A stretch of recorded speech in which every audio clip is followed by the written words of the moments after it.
विद्यार्थी मित्रांनो, नमस्कार. आपण सर्वजण सावित्रीबाई फुले पुणे विद्यापीठाचे विद्यार्थी आहात. सेकंड इयर या वर्गामध्ये आपण शिकत आहात. अर्थात आपण कला शाखेचे विद्यार्थी आहात. आणि 2020-21 या वर्षापासून मराठी अभ्यास मंडळ जे आहे त्यांनी अत्यंत महत्त्वपूर्ण असे आणि काही सकारात्मक बदल या अभ्यासक्रमामध्ये केलेले आहेत. जसं की आधुनिक भारतीय भाषा ज्या कोणत्या आहेत त्यांची आपणा सर्वांना ओळख व्हावी आणि या भाषेच्या माध्यमातून जे काही नवीन माध्यमं आज आपल्या समोर आलेली आहेत यांचाही आपल्या सर्वांना परिचय व्हावा असा हा यामागचा हेतू आहे. आणि आपण अर्थात सेकंड इयरचे विद्यार्थी आहात. आता चौथ्या सत्रामध्ये आहात म्हणजे अभ्यासक्रम शिकवून झालेला आहे.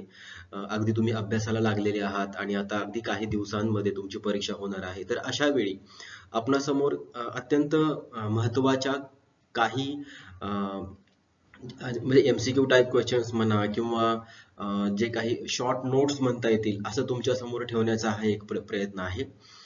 दुसरं अत्यंत महत्त्वाचं असं की एक पारंपरिक पद्धत असते आपली परीक्षा देण्याची की अभ्यासक्रम समजून घेणे आणि विचारलेल्या प्रश्नांची उत्तर वर्णनात्मक पद्धतीने देणे. यामध्ये विद्यार्थ्यांना भरपूर मेहनत करावी लागते. त्यांचं अक्षर सुंदर असलं पाहिजे, त्यांची मांडणी व्यवस्थित असावी, पॅराग्राफ सोडणं असेल, खूप साऱ्या गोष्टींवरती लक्ष द्यावं लागतं. परंतु या कोविडच्या महामारीमुळे आता हे सगळं थोडंसं मागे पडलेलं आहे. किमान काही दिवस तरी ते मागे पडलेलं आहे. आणि आता तुम्ही ज्या परीक्षेला सामोरे जात आहात ती परीक्षा ऑनलाईन असणार आहे. MCQ टाईप तिथे क्वेश्चन्स असणार आहेत. तर त्या बाबीला समोर ठेवूनच आपण काहीसं इथे प्रयत्न करतोय की तुम्हाला ते आणखीन म्हणजे ऑनलाईन लेक्चर्सच्या माध्यमातून तर तुमच्यापर्यंत हा विषय बऱ्यापैकी म्हणजे आलेला आहे, पोहोचलेला आहे.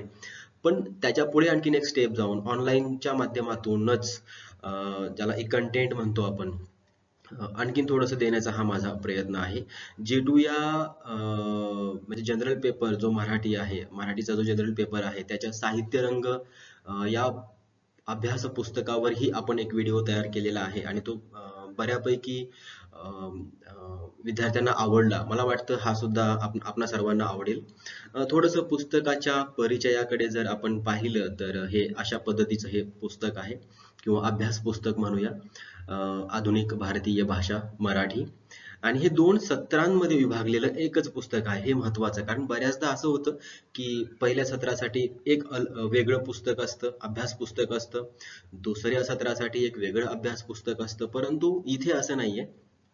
इथे मराठी भाषिक संज्ञापन कौशल्य हे तुमचं पहिल्या सत्रासाठीचा विषय होता आणि आता नवमाध्यमे आणि समाज माध्यमांसाठी मराठी याची तुम्ही आता तयारी करत आहात किंवा याची तुम्ही आता परीक्षा देणार आहात.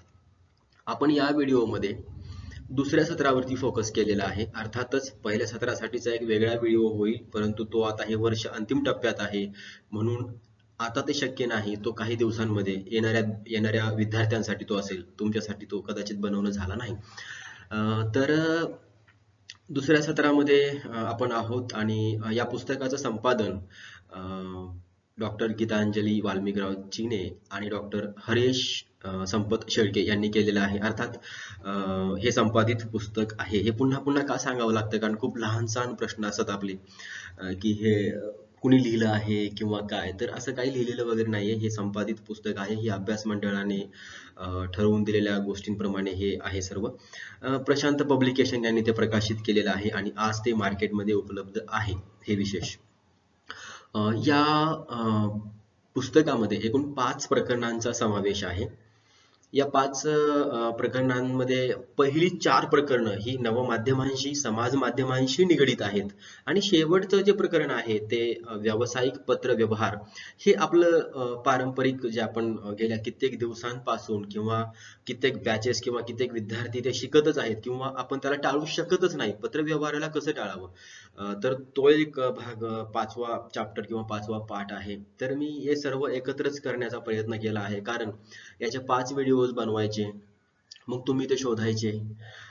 त्यापेक्षा तुम्ही जर एकाच व्हिडिओमध्ये एकच व्हिडिओ तुम्हाला भेटला आणि त्यामध्ये जर तुमचा हा पूर्ण विषय कव्हर होत असेल तर ते अत्यंत महत्त्वाचा किंवा मला वाटतं ते योग्य आहे.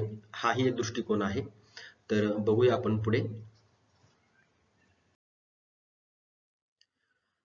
पाठ पहिला, भाषा, जीवन व्यवहार आणि नवमाध्यमे, समाज माध्यमे. इथे जे हे लोगोज दिसतात ना, हे काही असे सहजच आपण ठेवलेले आहेत असं नाही. तर हा आपला पाठ अगदी याच्याशी संबंधितच आहे. हे विशेष अर्थात हे WhatsAppचा लोगो आहे, हे ट्विटर आहे, हे फेसबुक, इंस्टाग्राम, यूट्यूब आणि मग गुगलच्या माध्यमातून जी वेगवेगळी अम, अम, वेगवेगळी हे सगळे टूल्स आहेत जसं आपण वापर करतोच किमान जीमेलचा तरी वापर आपण करतोच आणि गुगलचा तर करतोच कारण आपल्याला शोधायचं असतं त्यावेळी आपण किंबहुना मी तर असं म्हणेल की आज आपण ही माध्यमांची जी क्रांती झालेली आहे त्या क्रांतीला टाळून जगू शकत नाही. म्हणजे एखादा अगदी ग्रामीण भागातील शेतकरी जरी असेल आणि तो म्हटला की नाही मला मला काही गुगलची गरज नाहीये मला मल्टीमीडिया असणाऱ्या मोबाईलची गरज नाहीये तर हे सगळं आता चालत नाही कारण की तुम्ही या सगळ्यांशी जोडले गेलेले आहात. ही एक अशी क्रांती आहे की जिला तुम्ही टाळू शकत नाही आणि त्याचमुळे कदाचित हा तुमच्या अभ्यासाचा विषय झालेला असावा. अं, तर बघूया आपण पुढे. भाषा, जीवन व्यवहार आणि नवमाध्यमे, समाज माध्यमे. प्रास्ताविक. भाषा हे एक मानवाला लाभलेले वरदान आहे. भाषा कशी निर्माण झाली याबद्दल अनेक कथा, आख्यायिका, सिद्धांत प्रसिद्ध आहेत. भाषा या माध्यमातून आपण आपल्या मनातील भावना, कल्पना, विचार व्यक्त करत असतो. भाषा ही सतत उत्क्रांत होत जाते. तिचे स्वरूप समूहाच्या क्षेत्रानुसार बदलत जाते. प्रमाण भाषा आणि बोली भाषा या दोन प्रकारांतून भाषा आपल्यासमोर प्रकट होत असते. भाषेमुळेच माणूस समृद्ध होत जातो व माणसामुळे भाषा समृद्ध होत असते. भाषा हे एक माध्यम आहे. या माध्यमाचा आधार घेऊनच आकाशवाणी, दूरदर्शन, वर्तमानपत्रे, इंटरनेट, मोबाईल, चित्रपट, नाटक, ब्लॉग, फेसबुक इत्यादी प्रसारमाध्यमे समाज जीवनाचे प्रबोधन, मनोरंजन, माहिती प्रसारित करण्याचे काम करत असतात. या माध्यमांना भाषेशिवाय काहीच अस्तित्व राहत नाही. प्रत्येक कालखंडात या माध्यमांचे स्वरूप बदलत जाते. बदलत्या काळात काही माध्यमे आपले अस्तित्व टिकवून आहेत. उदाहरणार्थ कीर्तन, प्रवचन, लोकनाट्य, भारूड, भजन, गवळण या माध्यमांतून पूर्वी आणि आजही अपेक्षित असा संदेश पोहोचविण्याचे कार्य केले जाते. या माध्यमांचे आपण दृकश्राव्य, दृक, श्राव्य अशी वर्गवारी करू शकतो. अगदी प्राथमिक अवस्थेत भाषेचा वापर करून विविध माध्यमांचा वापर केला जात असावा. नंतरच्या काळात मौखिक किंवा शाब्दिक माध्यमांचा वापर केला जात असावा. आधुनिक काळात वर्तमानपत्रे, नभोवाणी, दूरदर्शन यांचा उल्लेख प्रामुख्याने करावा लागतो. संगणक शास्त्रज्ञ टिम बर्नर्स यांनी 1990 साली इंटरनेटचा शोध लावला. यामुळे एक माध्यम क्रांतीच घडून आली. आज 21व्या शतकात इंटरनेटची सहज उपलब्धता होत आहे. अनेक वाहिन्या, मोबाईल्स, अनेक ॲप्स आणि नवमाध्यमे आपल्या हातात आलेली आहेत. आपण या सर्व नवमाध्यमांचा वापर करत आहोत. यांनाच आपण नवमाध्यमे किंवा समाज माध्यमे म्हणून ओळखतो. यामध्ये Facebook, WhatsApp, website, Instagram, Twitter, YouTube आदींचा समावेश होतो. काही बाबी किती हास्यास्पद असतात, केविलवाण्या असतात. आपण फक्त त्यांच्याकडे पाहत राहायचं. आपण त्या पाहू शकतो. ती मुकेश अंबानींची कृपा, नाहीतर दैनिक विकत न घेणारे आम्ही, ते कधीतरी वाचणारे आम्ही. आम्हाला कशाला कळले असते जगात नक्की काय चालू आहे ते. ते नसते तर दुसरा कोणी असता. नीट मिळणारच होते, पण त्यांच्याकडून घेतो हे सत्य. बर आता हे आणि गुगलचे 45 आहे मिळून देशातील 30 करोड लोकांना 2G वरून 4G मध्ये अपडेट करण्यासाठी एक मोबाईल बाजारात घेऊन येत आहेत आणि आपण 4G वाले 5G मध्ये कसे जाऊ याचा पूर्ण बंदोबस्त त्यांच्याकडे आहेच. मुकेश अंबानी एका मिनिटाला 1.5 करोड कमावतात. आपण त्यांचा डेटा वापरतो आणि त्यांनाच शिव्या देतो. इंटरनेट शोधकर्ता टिम बर्नर्स आणि व्यापारी मुकेश अंबानी किंवा आणखी इतर.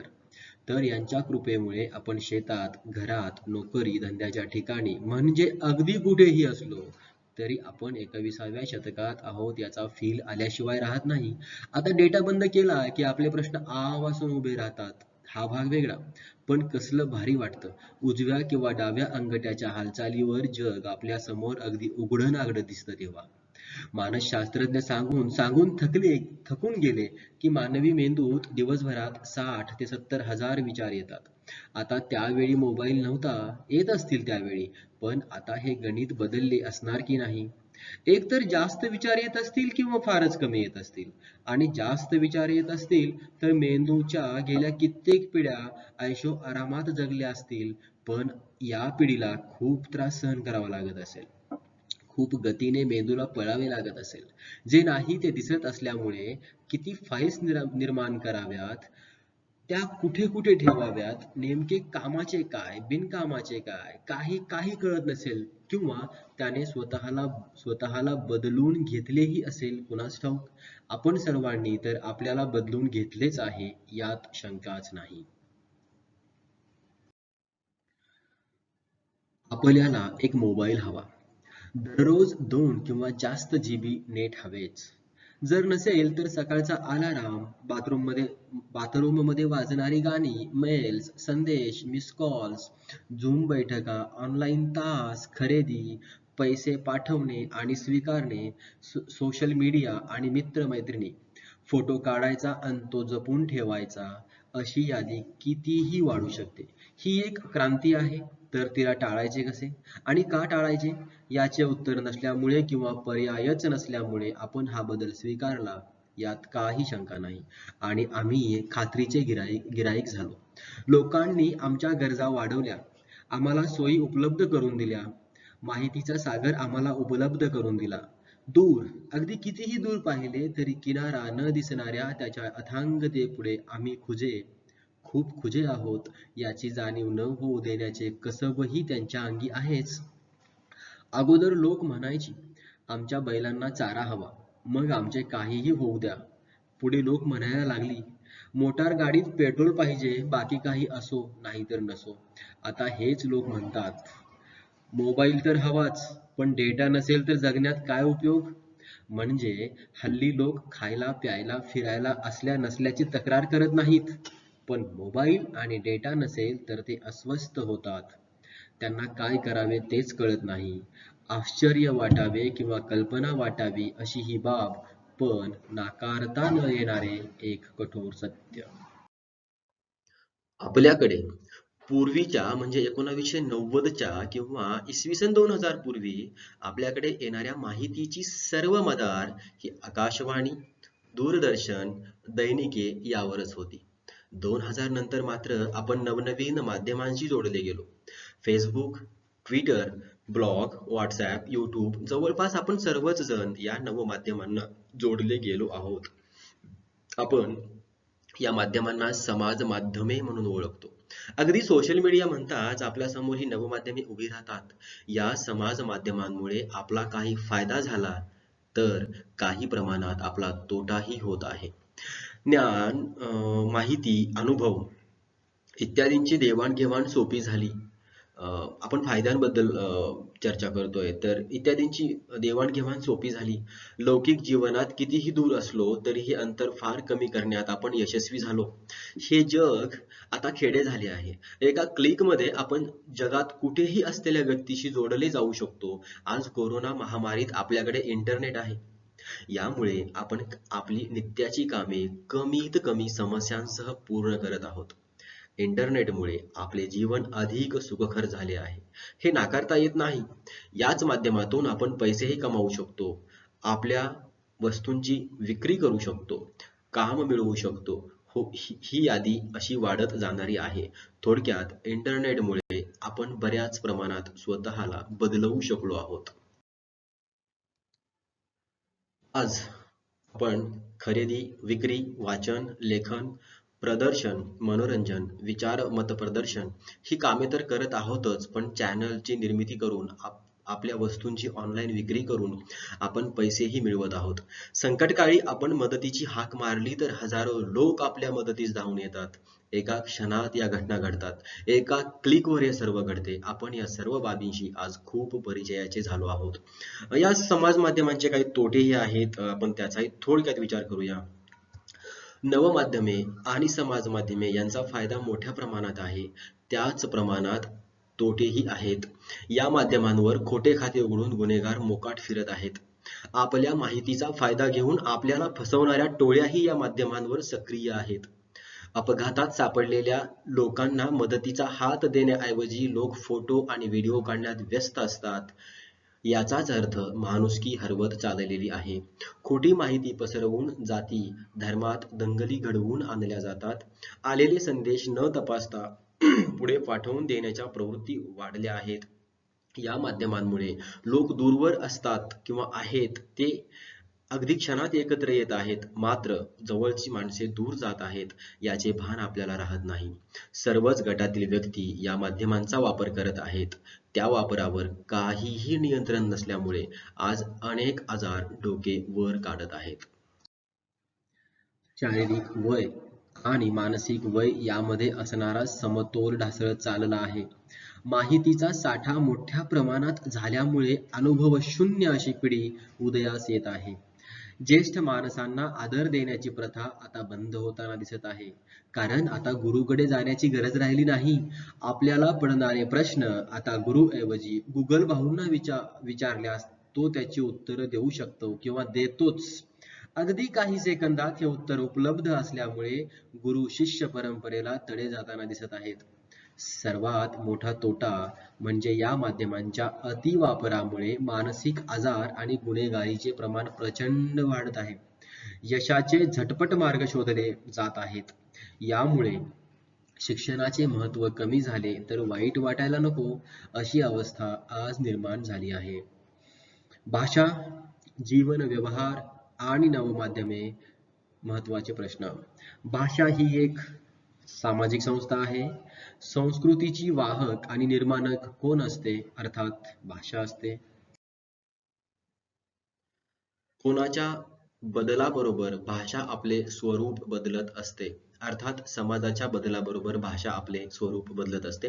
सामाजिक अभिसरणामुळे काय समृद्ध होत जाते? अर्थात ती भाषा असते. अनुभव क्षेत्रानुसार आपली विविध रूपे कोण धारण करत असते? अर्थात भाषा करत असते. व्यवहाराच्या बदलानुसार शब्दांचे काय बदलतात? अर्थ. प्रत्येक व्यवसायाचा शब्दसंग्रह कसा असतो? तो भिन्न भिन्न असतो. माध्यमे माहितीसोबत काय प्रसारित करत असतात? भाषा प्रसारित करत असतात. मानवी संवादाचे प्रमुख माध्यम कोणते आहे? अर्थात भाषा. भाषेच्या माध्यमातून समाज जीवनाचे कोणते कार्य सतत केले जाते? प्रबोधनाचं कार्य, मनोरंजनाचं कार्य, माहिती देण्याचं आणि बातमी देण्याचं कार्य सतत केलं जातं.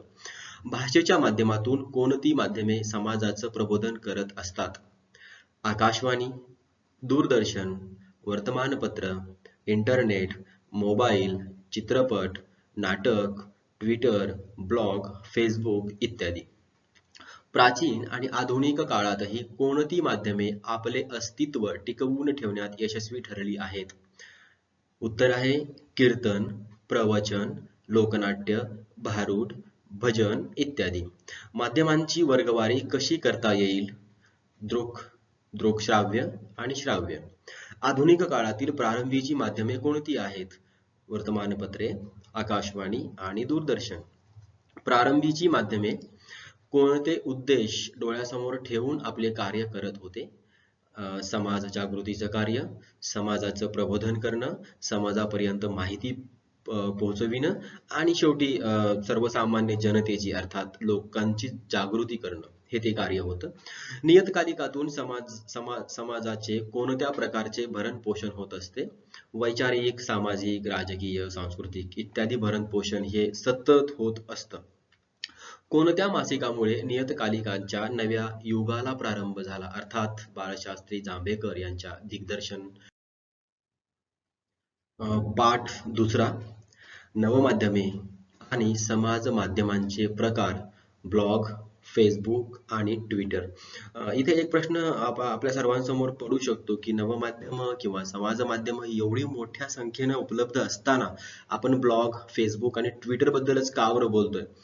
तर याचं साधं उत्तर हे आहे की आज जास्त वापरलं जातं, समाज माध्यमांमध्ये जास्त वापरलं जातं ते ब्लॉग असतं, फेसबुक आहे, ट्विटर आहे किंवा या 2-3 घटकांचा अभ्यास केल्यानंतर इतर जे काही माध्यम आहेत त्याबद्दलची आपल्याला एक जाणीव येऊन जाते किंवा त्यांच्याबद्दलची एक माहिती आपल्यासमोर मिळते. तर त्यामुळे आपण फक्त 3 किंवा अभ्यासक्रमामध्ये आहे म्हणून आपण फक्त 3 माध्यमांचाच इथे अभ्यास करतोय, या पाठामध्ये अभ्यास करतोय. फेसबुक, ट्विटर आणि ब्लॉग. ब्लॉग ही संकल्पना किंवा हे माध्यम थोडंसं नवीन वाटू शकतं आणि त्याप्रमाणे ट्विटर हे खूप जुनं जरी असलं तरी ते वापरण्यासाठी थोडंसं अवघड वाटू शकतं. पण याचा थोडासा अभ्यास केल्यानंतर आपल्या लक्षात येतं की हे वाटतं तेवढं अवघड नाही. प्रास्ताविकामध्ये आपण पाहणार आहोत, नवमाध्यमे आणि समाज माध्यमे यांना लोकशाहीचा चौथा स्तंभ म्हणून ओळखले जाते. हा घटक लोकशाहीच्या विकासास पूरक असा घटक आहे. आजची तरुणाई दिवसातील काही तास या नवमाध्यमांवर खर्च करत आहे. ते यामधून स्वतःला व्यक्त करत असतात, पैसे कमावत असतात, स्वतःची ओळख वाढवत असतात, स्वतःची किंमत वाढवत असतात. या माध्यमांचा आजच्या समाजावर खूप मोठा प्रभाव आहे. हे नाकारून चालणार नाही. आज आपण ही माध्यमे वापरतो, परंतु ही माध्यमे कशी वापरावी याबद्दल पाहिजे तेवढी जागरूकता आपल्याकडे झालेली दिसून येत नाही. या प्रबोधनाची सुरुवात आपल्याला आपल्या कुटुंबापासून करावी लागणार आहे. आलेला मजकूर आपण पुढे पाठवतो आणि त्यालाच एक महान कार्य समजतो किंवा आपण काहीतरी महान केलं आहे असा अभिमान बाळगतो आहोत. ही माहिती, हा मजकूर खरा आहे का? तो कोणत्या समाजाचे, राजकीय पक्षाचे, देशाचे हित किंवा अहित साधणारा आहे किंवा तो मजकूर, तो व्हिडिओ समाजघातक आहे का? समाज विघातक आहे का? त्यामुळे समाजाचे स्वास्थ्य धोक्यात येणार आहे का? असा कोणताही विचार आपण करत नाही. या संबंधीच्या प्रबोधनाची गरज आज निर्माण झाली आहे. आपल्या देशात 2 प्रमुख विचारसरणी आपला प्रभाव समाज, राजकारण, शिक्षण, संस्कृती अशा प्रमुख घटकांवर पाडताना दिसत असतो. आपणाला या दोन्ही विचारसरणींची ओळख नसेल तर आपण कुणाच्या तरी हातचे बाहुले बनलेले असतो आणि आपल्याला याची काहीच जाणीव नसते. याचा दुसरा अर्थ असा की या विचारसरणीचे लोक आपल्याला हवे तसे वापरून घेतात. खास करून आपल्या हातात असणाऱ्या या माध्यमांच्या जोरावर ते विघातक कृत्य करायला मजबूर करतात आणि मग एका क्षणात तरुणाई आपले जीवन उद्ध्वस्त करून बसते. नवमाध्यमांच्या बाबतीत झालेल्या गुन्ह्याला सायबर क्राईम असे म्हणतात. पोलीस आणि सरकार या बाबतीत अत्यंत कडक धोरण स्वीकारताना दिसून येतात. याबद्दल आपल्याला माहिती असतेच असे नाही. थोडक्यात खूप फायदे आणि खूप तोटे आपल्यासोबत ही माध्यमे घेऊन आली आहेत असे आपल्याला म्हणता येते. या माध्यमांचा फायदा पाहायला गेल्यास असे दिसते की या माध्यमांमुळे आपणास व्यक्त होता येते. या व्यक्त होण्यातून आपल्याला पैसे मिळतात, नाव होते. उदाहरणार्थ ब्लॉगच्या माध्यमातून आपण आपल्या मनातील चांगले विचार खूप मोठ्या समाजासमोर ठेवून मोकळे होतो आणि हे जर विचार लोकांना आवडले तर त्यांच्या वाचण्यातून किंवा पाहण्यातून आपल्याला पैसे मिळतात. आपणही इतरांचे साहित्य या माध्यमातून वाचू शकतो. फेसबुकच्या माध्यमातून आपण खूप दूर असलेल्या आपल्या मित्रास किंवा आप्तेष्टांना एका क्षणात संवाद साधू शकतो. आपण आपल्या व्यवसायाची जाहिरात करू शकतो. अन्याय होत असेल, आपण अडचणीत असल्यावर मदत मागू शकतो. ट्विटर हे एक असेच नवमाध्यम आहे. देशातील मोठमोठी मंडळी, खास करून राजकारणी, खेळाडू, कलाकार, संस्था, अगदी महत्त्वाचे सर्व लोक आज हे माध्यम वापरत आहेत. या माध्यमातून अत्यंत कमी शब्दात व्यक्त व्हावयाचे असते. ही त्याची एक मोठी मर्यादा आहे. या माध्यमाबद्दल बोलायचे झाले तर ट्विटर म्हणजे बातमीदारी, मार्केटिंग, मेळावे, संमेलन असे आपण म्हणू शकतो. आज मराठी समाजात ट्विटरचे म्हणावे तेवढे विश्व फोफावले नाही. हे जरी खरे असले तरी मराठी भाषेत दररोज 1,00,000 मजकूर किंवा ट्विट केले जावेत यासाठी सन 2016 साली पहिले भाषा संमेलन झाले होते. 2018 साली ते पुन्हा झाले. फेब्रुवारीच्या 3, 4, 5 आणि 6 तारखेला हे झाले होते. यामध्ये एकूण 12 हॅशटॅग वापरले होते. या विविध विषयांवर विचारमंथन झाले. यामधून एक बाब लक्षात येते की आपण जिथे कुठे असू त्या ठिकाणी राहून या माध्यमांचा आपल्या आणि समाजाच्या फायद्यासाठी चांगला उपयोग करू शकतो. काही प्रश्न आहेत की फेसबुक या माध्यमाचा प्रमुख कोण आहे? अर्थात मार्क झुकेरबर्ग. फेसबुकची सुरुवात कधी झाली? फेब्रुवारी 2004. फेसबुकमध्ये निळा रंग का वापरतात? कारण त्याचा मालक झुकेरबर्ग याला रंगांधळेपणाचा आजार आहे. फेसबुकच्या माध्यमातून आपण पैसे कमावू शकतो का? अर्थात होय, भरपूर लोक कमावतात. फेसबुकवर आपण उपद्रवी लोकांना ब्लॉक करू शकतो का? होय, आपण त्यांना ब्लॉक करू शकतो. फेसबुकवरील आपल्या सत्य माहितीचा दुरुपयोग होऊ शकतो का? होय, नक्कीच होऊ शकतो किंवा होत आहे. परंतु तो होतोच असं नाही, परंतु होऊ शकतो. फेसबुकवरील मजकूर पडताळणी केल्याशिवाय पुढे पाठवणे किंवा लाईक करणे योग्य की अयोग्य? अर्थात ते अयोग्य आहे. फेसबुकवरील सर्वच माहिती खरी असते का? नाही, सर्वच माहिती सत्य असते असे काही नाही. फेसबुकवर आपण कोणत्या व्यक्तीस कधीच ब्लॉक करू शकत नाही. अर्थात फेसबुकचा मालक मार्क झुकेरबर्ग. कोणत्या देशात फेसबुक वापरास बंदी आहे? चीन, इराण आणि उत्तर कोरिया. फेसबुकवर एक ऑप्शन असे आहे ज्याचा काहीच उपयोग होत नाही. अर्थात ते पोक हे ऑप्शन आहे. फेसबुकवर वाचनीय असे काही पेजेस असतात. खरे आहे का? अर्थातच होय. आपण ब्लॉग लेखनास सुरुवात करू शकतो का? अर्थात होय. ब्लॉग लेखनातून आपल्याला पैसे मिळतात. खरे आहे का? होय. कोणत्या वेबसाईटवर जाऊन आपण ब्लॉगची निर्मिती करू शकतो? blogger.com, WordPress. ट्विटरच्या माध्यमातून आपण बातमीदारी करू शकतो का? होय, करू शकतो. ट्विटरच्या माध्यमातून आपण मार्केटिंग करू शकतो का? होय, अर्थातच. ट्विटरच्या माध्यमातून आपण मोठे संमेलन घेऊ शकतो का? होय, ते तसं झालेलंही आहे 16 आणि 18 मध्ये, 2016 आणि 18 मध्ये. भाषा संमेलन कधी झाले होते? अर्थात 2016. दुसरे संमेलन कधी आणि किती दिवस झाले होते? 2018 साली ते 4 दिवस चालले होते. पाठ तिसरा आता आपण पाहतोय. नवमाध्यमे आणि समाज माध्यमांविषयक साक्षरता, दक्षता, वापर आणि त्याचा परिणाम. इथे या पाठामध्ये आपण जे पाहणार आहोत की ही नवमाध्यमं आपल्या हातात पडलेली आहेत. आपण त्याचा वापरही करतोय. पण ती कशी वापरावीत याबद्दल आपण साक्षर आहोत का? किंवा त्याच्या चुकीच्या वापरामुळे काय होऊ शकतं आणि काय होऊ नये याची दक्षता म्हणजे काळजी आपण घेतोय का? आणि यदाकदाचित जर आपल्याकडून काही चुकीचं झालंच तर त्याचा परिणाम किती भयंकर होऊ शकतो याबद्दल आपल्याला काही जाणीव आहे का? याबद्दलची थोडक्यात माहिती आपण या पाठामध्ये घेणार आहोत. दुसऱ्या पाठामध्ये आपण फेसबुक आणि ब्लॉग बद्दल विस्तारानं चर्चा केलेली नाही. ती पुढे येईलच. आपण फक्त ट्विटरवर थोडा फोकस केला होता. कारण आता फेसबुक आणि ब्लॉगच्या संदर्भात भरपूर लोक जागरूक आहेत. त्याबद्दल फार काही जास्त चर्चा करण्याची गरज त्यावेळी तिथे वाटली नाही. इथे जे एक चित्र तुमच्या समोर किंवा सायबर क्राईम आणि त्या हातात त्या हातकडी असते पोलिसांकडून ती घातली जाते हे जे दिसतंय ना तर हे काही असंच आपण इथे ठेवलेलं नाही. तर इथे हे असं होतं की तुमच्याकडून जर चुकीचे मेसेजेस पसरविले गेले तर मग तुमची रवानगी डायरेक्ट पोलीस स्टेशन पुढे तुरुंग वगैरे अशा ठिकाणी होऊ शकते. हे काही असत्य आहे असं काही नाही.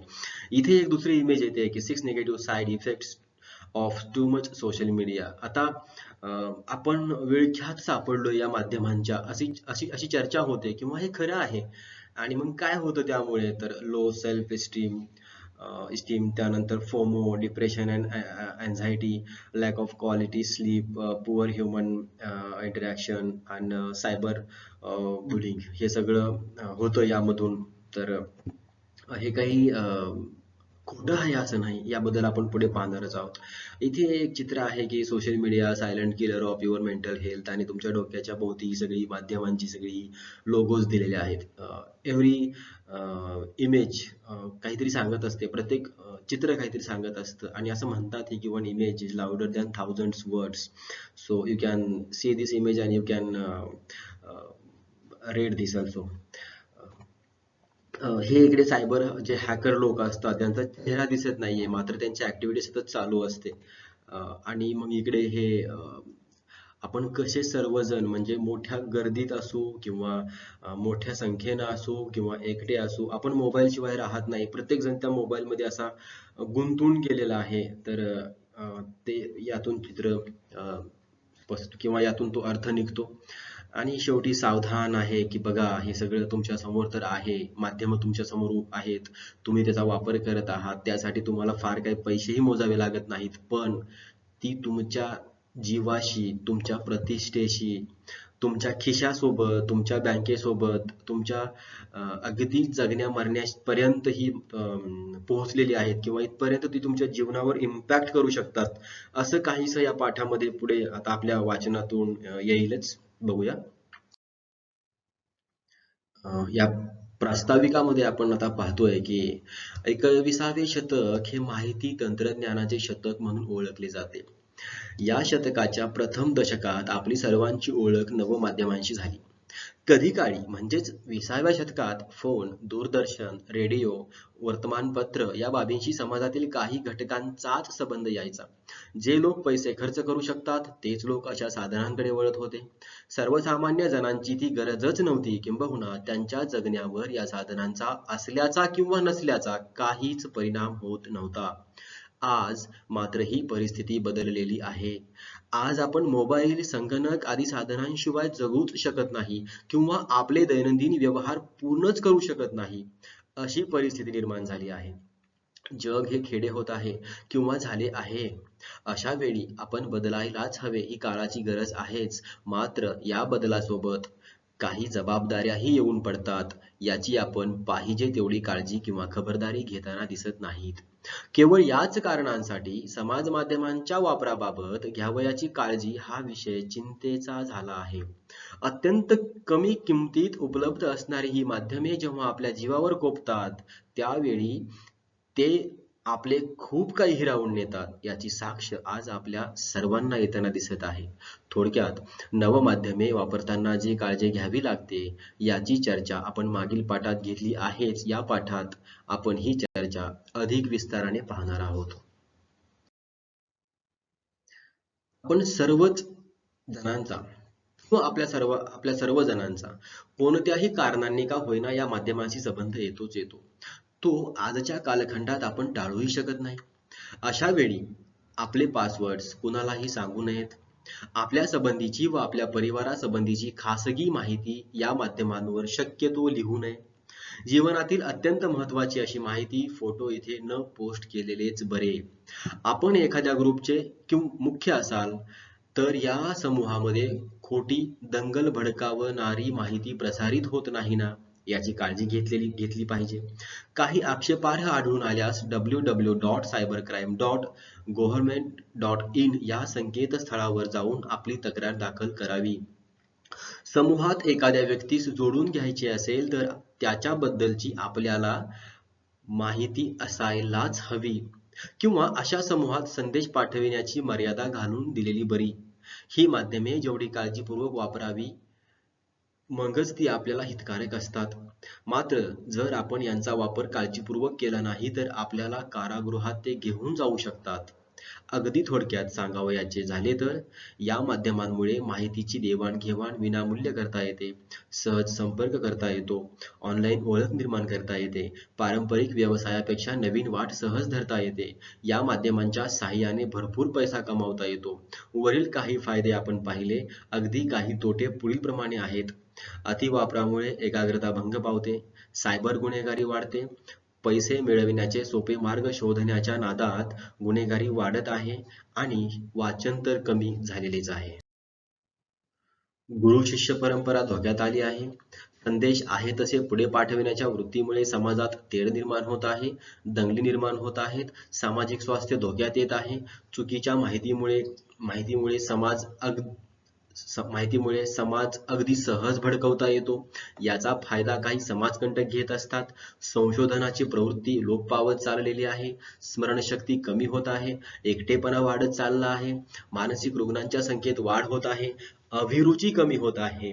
या संदर्भात डॉक्टर अस्मिता सावे, रिजॉईस वेलनेस आहार तज्ज्ञ आहेत, त्यांच्या एका लेखात त्या लिहितात, तरुणाई आणि सोशल मीडिया हे गणित आता सगळ्यांना माहीतच आहे. तरुणांमध्ये सोशल मीडिया वापरण्याची वाढती क्रेझ ही दिवसेंदिवस वाढतच आहे. बदलता काळ आणि त्याला सामोरे जाण्यासाठी तरुणाई स्वतःच्या परीने स्वतःच बदल घडवत असते. सोशल मीडिया वापराकडे बघण्याचा सकारात्मक दृष्टिकोन जसा आहे तसा नकारात्मक देखील मोठ्या प्रमाणात आहे. निव्वळ समाजाला मित्रांना दाखविण्यासाठी सोशल मीडियाचा वापर करणारी तरुणाई अधिक दिसते.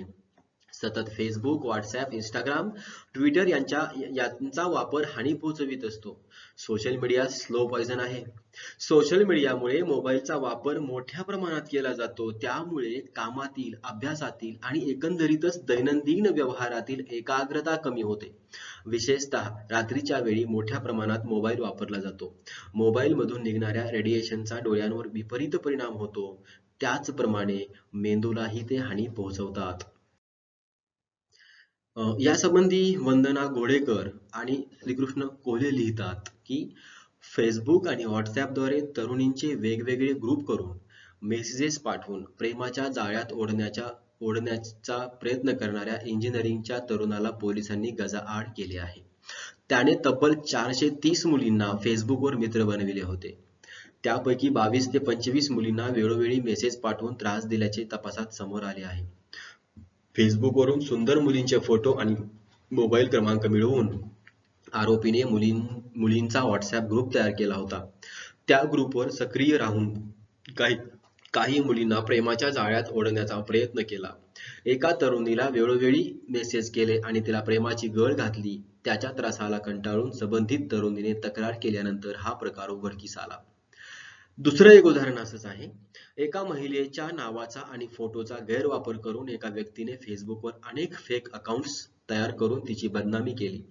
पोलिसांनी आरोपीला ताब्यात घेऊन अधिक चौकशी केली असता त्याने संबंधित महिलेच्या ईमेल आयडीचा अनधिकृतपणे वापर करून मेलवर असणाऱ्या फोटोंचा वापर केला आणि फेक फेसबुक अकाउंट्स तयार केल्याचे निष्पन्न झाले.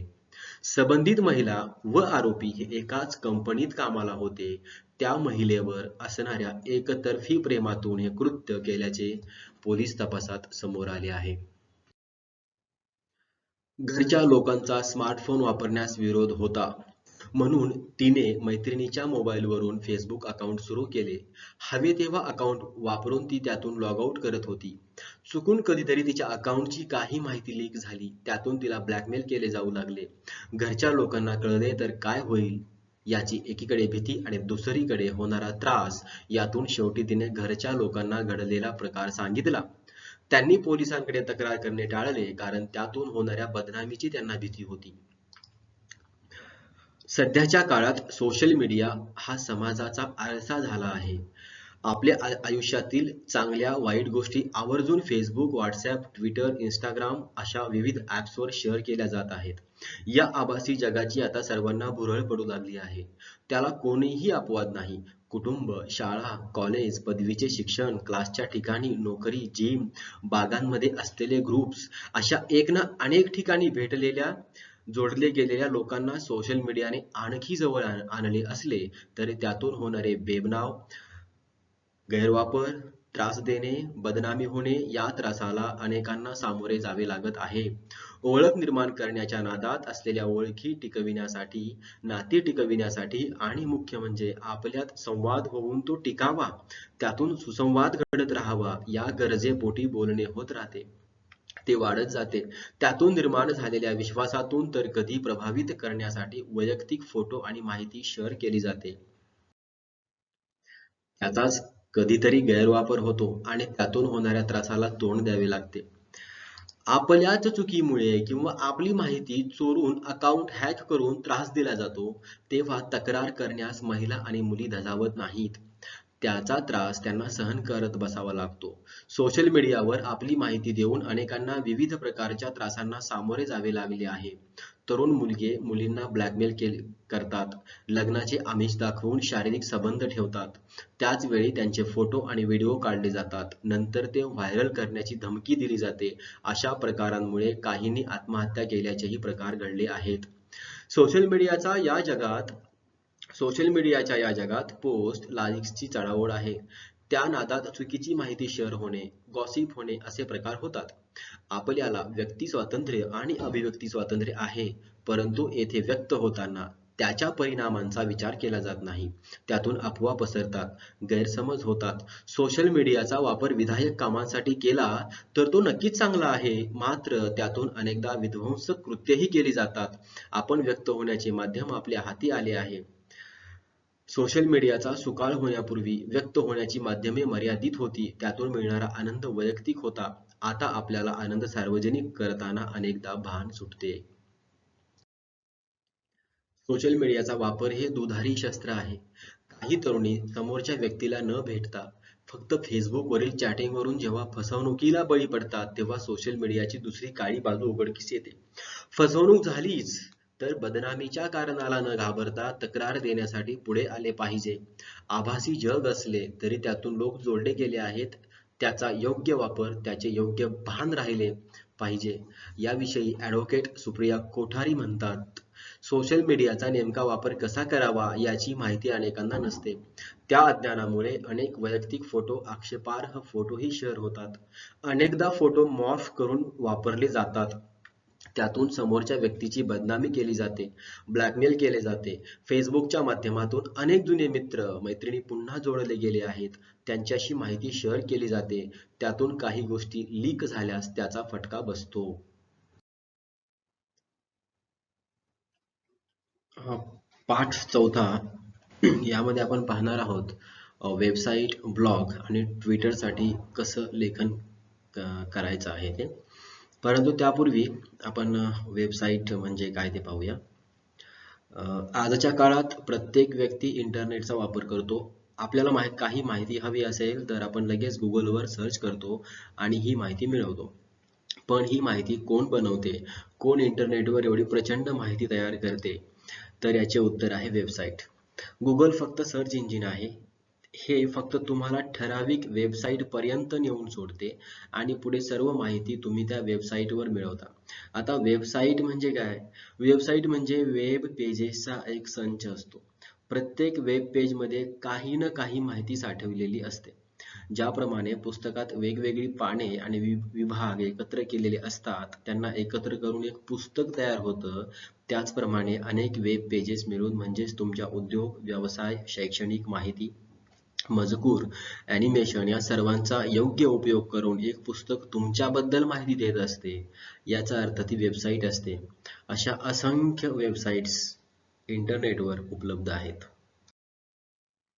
सोप्या भाषेत सांगायचे झाले तर वेबसाईट म्हणजे एक अशी जागा ज्यात वेब पेजेस ठेवलेले असतात. प्रत्येक वेबसाईटला एक वेगळे डोमेन नेम असते.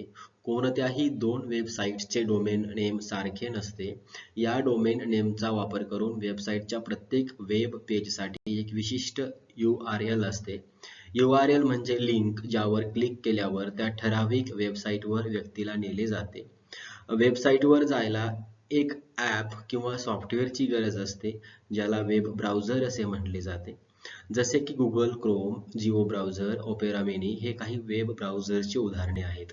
यावर जाऊन आपल्याला काहीतरी सर्च करावे लागते. मग पुढे सर्च इंजिन तुम्हाला वेबसाईटच्या पेजेसची एक लिस्ट दाखवते आणि तुम्ही त्यावर क्लिक करता आणि वेबसाईटवर जाता. आता तुम्हाला वेबसाईट म्हणजे काय हे पूर्णपणे समजले असेल. वेबसाईटचे काही प्रकार सुद्धा असतात.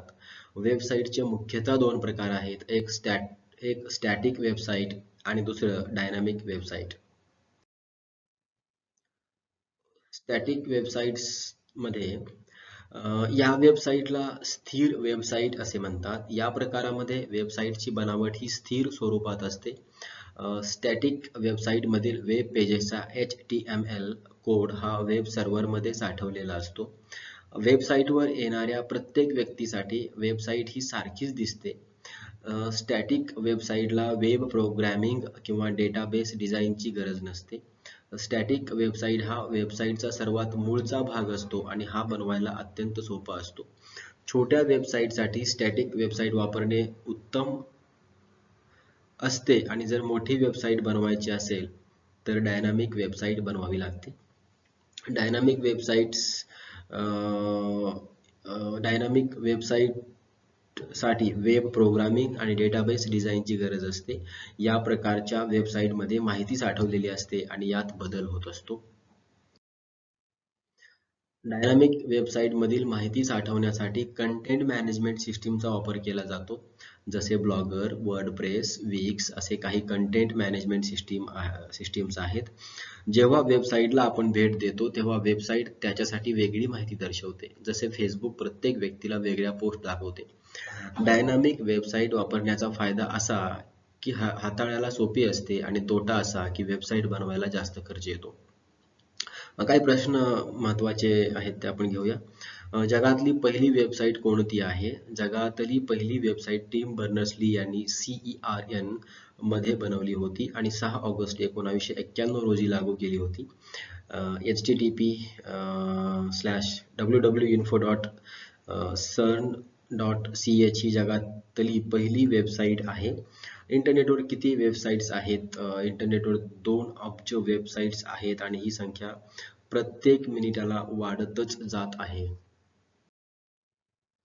वेबसाईट कोण बनवू शकतो? कोणीही व्यक्ती, सरकार किंवा संस्था वेबसाईट बनवू शकते. वेबसाईट कशी बनवतात? वेबसाईट बनवण्यासाठी अनेक मार्ग आहेत. वेबसाईट बनवण्यासाठी काही संगणकीय भाषा शिकाव्या लागतात किंवा इंटरनेटवर काही प्लॅटफॉर्म्स सुद्धा उपलब्ध आहेत. त्यावर संगणकीय भाषांशिवाय वेबसाईट बनवता येते. नंतर ब्लॉगच्या संदर्भात आपण थोडं बघूया की ब्लॉग हा वेबसाईटचा एक प्रकार आहे जिथे माहिती उलट कालक्रमानुसार सादर केली जाते. नवीन माहिती पहिल्यांदा दिसते. ब्लॉगची माहिती बऱ्याचदा ब्लॉग पोस्ट म्हणून ओळखली जाते. ब्लॉग हे एक व्यक्ती किंवा व्यक्तींचा समूह मिळून चालवत असतो. ही व्यक्ती किंवा समूह आपल्यापर्यंत विविध विषयांवर माहिती पुरवण्याचे काम करत असतात. आज जवळजवळ 570 मिलियन ब्लॉग्स इंटरनेटवर उपलब्ध आहेत. 2020 अमेरिकेमध्ये 31.7 मिलियन ब्लॉगर्स काम करत होते. ब्लॉग लेखन हे कोणत्याही विषयांवर असू शकते. यामध्ये तुम्ही मनोरंजन, चित्रपट, इव्हेंट विषयी, आरोग्याविषयी, तंत्रज्ञानाविषयी, डिजिटल मार्केटिंग, एफिलिएट मार्केटिंग, शिक्षण, विज्ञान, बातमीदारी इत्यादी विषयी माहिती तुम्ही लिहू शकता. बरं, हा ब्लॉग का सुरू करण्यात आला? ब्लॉग सुरू करण्याचा एकच उद्देश होता माहिती पोहोचवणे किंवा लोकांनी विचारलेल्या प्रश्नांची उत्तरं देणे. जेव्हा सुरुवातीला ब्लॉग नव्हते तेव्हा गुगलकडे आपण विचारलेल्या सगळ्या प्रश्नांची उत्तरे नव्हती व गुगलला इतकी माहिती देणे किंवा अपलोड करणे शक्य नव्हते. त्यासाठी ब्लॉगरची सुरुवात करण्यात आली, कारण की लोकांना विचारलेल्या प्रश्नांची उत्तरे त्यांना मिळावीत केवळ याचसाठी. बरं, या ब्लॉगचा इतिहास काय आहे? 1994 मध्ये जस्टिन हॉल यांनी जगातला पहिला ब्लॉग links.net हा बनविला होता. जस्टिन हॉल हे स्वार्थमोर कॉलेजचे विद्यार्थी होते. त्यावेळी या ब्लॉगला ब्लॉग म्हणत नव्हते. पहिल्यांदा 1997 मध्ये जॉन बर्गर यांनी वेबलॉग हा शब्द प्रचलित केला. 1999 मध्ये पीटर मेरे होल्स यांनी वेबलॉग ह्या शब्दाला लहान करून ब्लॉग हे नाव देण्यात आले.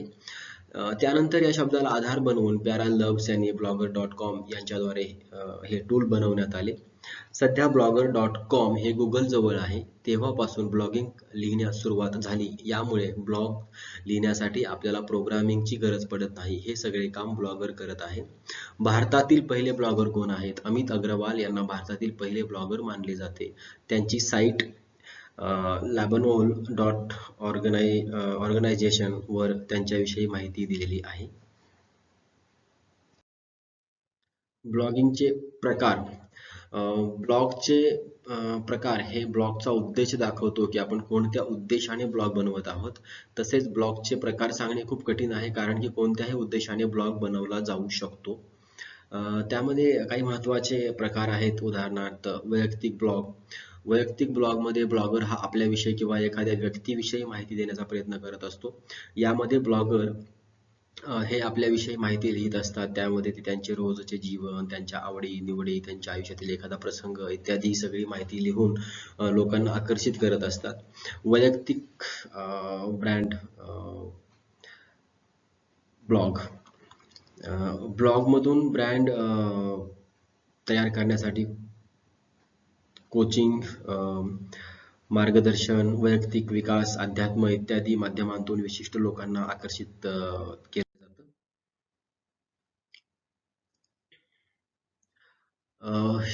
हे सगळे ब्लॉग स्वतःची लिखित माहिती किंवा जाहिरातीमधून पैसे कमवत असतात.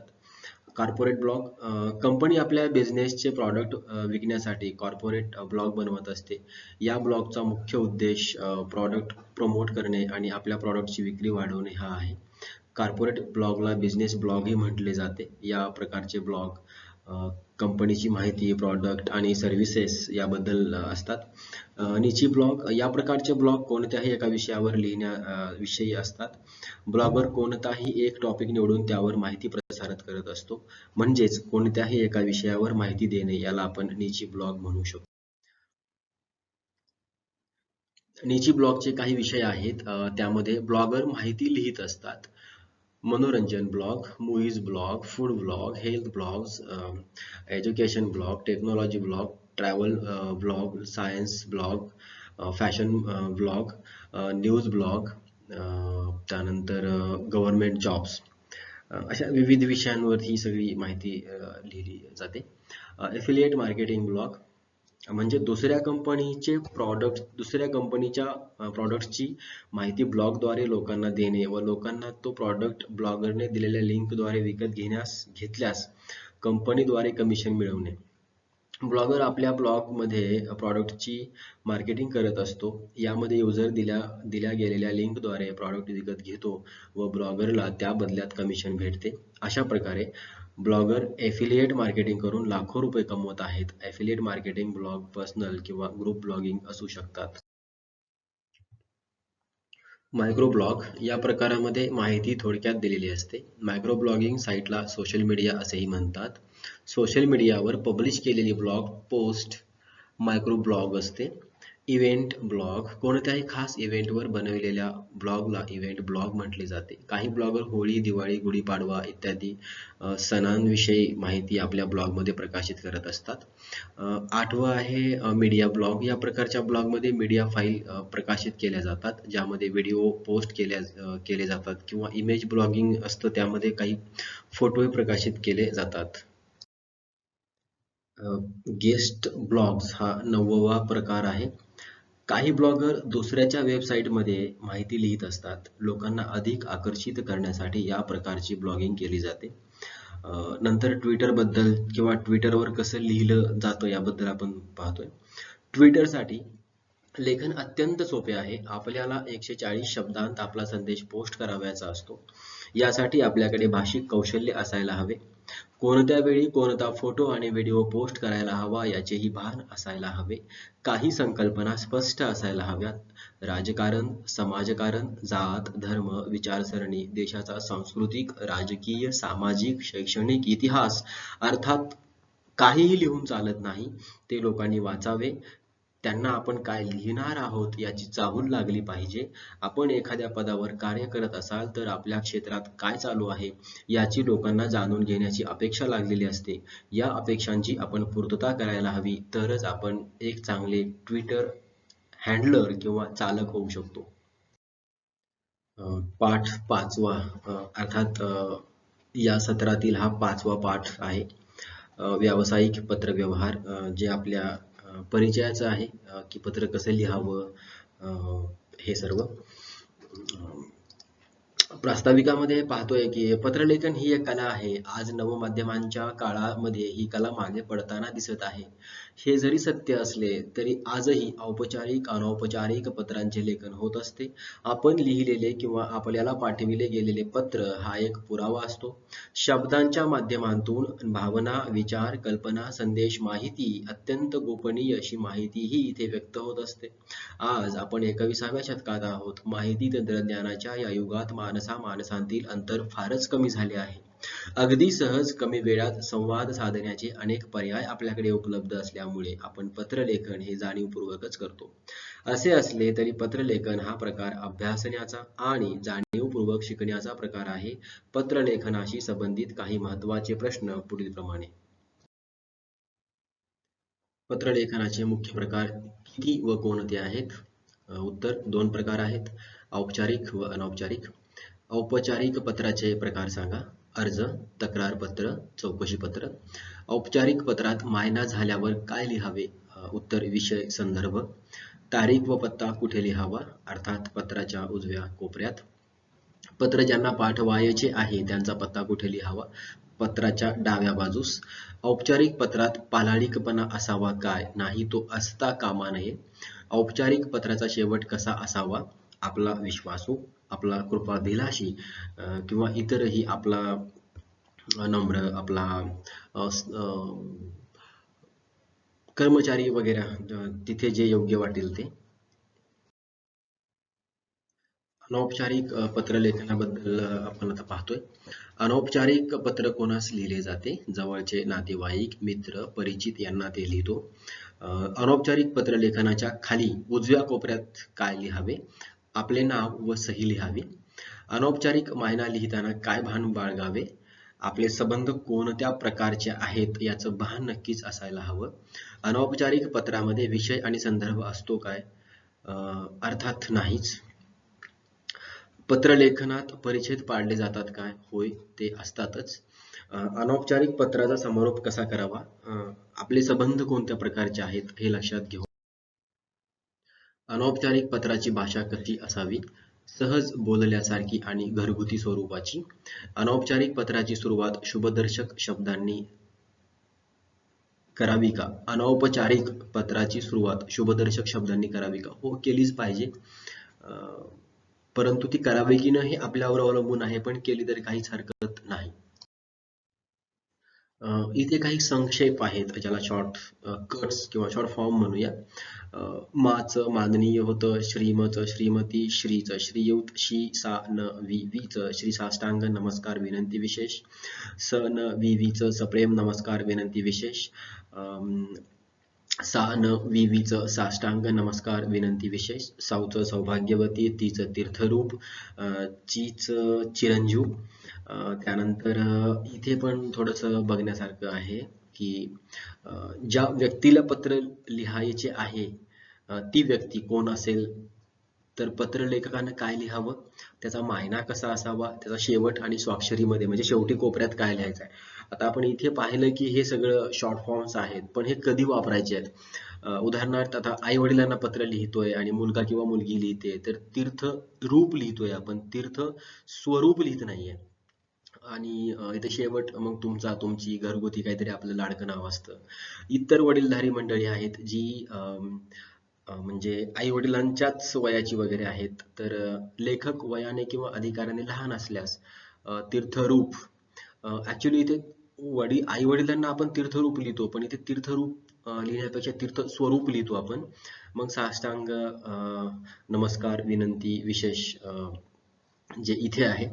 मग स्वतःचे नाव लिहितो आपण, टोपण नाव वगैरे फार काही लिहित नाही. लहान भाऊ किंवा बहिणीला ज्यावेळी आपण लिहितो त्यावेळी चिरंजीव असा मायना करतो, अनेक आशीर्वाद, आणि शेवटी तुझा तुझी स्वतःचे नाव लिहितो. मित्र मैत्रीण असते त्यावेळी इथे प्रिय मैत्रीण मित्र सप्रेम नमस्कार असतो आपला, आणि शेवटी स्वतःचं नाव असतं. तर हे जरा थोडंसं महत्वाचं आहे.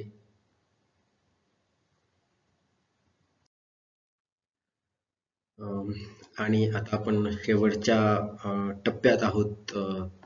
तर यावेळी मी फक्त एवढंच सांगेल की याची मला चांगली कल्पना आहे की YouTube वरती एक ट्रेंड असतो की तुमचा व्हिडिओ जेवढा छोटा असेल तेवढेच त्याला पाहणाऱ्यांची संख्या जास्त असते, किंवा त्याचं व्ह्यूज वगैरे. पण आपण या गणितीय आकड्यांमध्ये अद्याप तरी पडलेलो नाही आहोत.